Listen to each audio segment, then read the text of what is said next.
സുഹൃത്തിൻ്റെ വീട്ടിലാണെന്ന് പറഞ്ഞ് ലോഡ്ജിൽ മുറിയെടുത്ത് ദിവസങ്ങളായി ലഹരി ഉപയോഗം.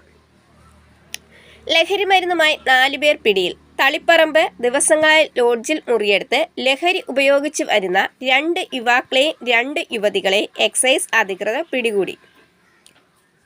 മട്ടന്നൂർ സ്വദേശി മുഹമ്മദ് ഷംനാദ് 23 വയസ്സ്, വളപട്ടണം സ്വദേശി മുഹമ്മദ് 37 വയസ്സ്, ഇരിക്കൂർ സ്വദേശി റഫീന 24 വയസ്സ്, കണ്ണൂർ സ്വദേശി ജസീന 22 വയസ്സ് എന്നിവരാണ് പിടിയിലായത്.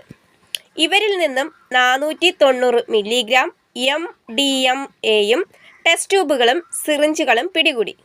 സുഹൃത്തിൻ്റെ വീട്ടിലാണ് എന്ന് പറഞ്ഞാണ് യുവതികൾ മാതാപിതാക്കളോട് പറഞ്ഞിരുന്നത്. പല സ്ഥലങ്ങളിലും മാറി മാറി മുറിയെടുത്ത് ദിവസങ്ങളായി തുടർച്ചയായി ഇവർ ലഹരി ഉപയോഗിച്ച് വരികയായിരുന്നു എന്ന് എക്സൈസ് അധികൃതർ പറഞ്ഞു.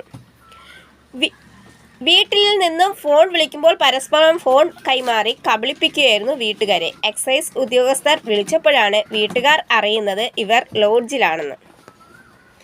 തുടർ അന്വേഷണം അതുപോലെ തന്നെ നടപടികളും എടുക്കുമെന്ന് എക്സൈസ് അധികൃതർ അറിയിച്ചു.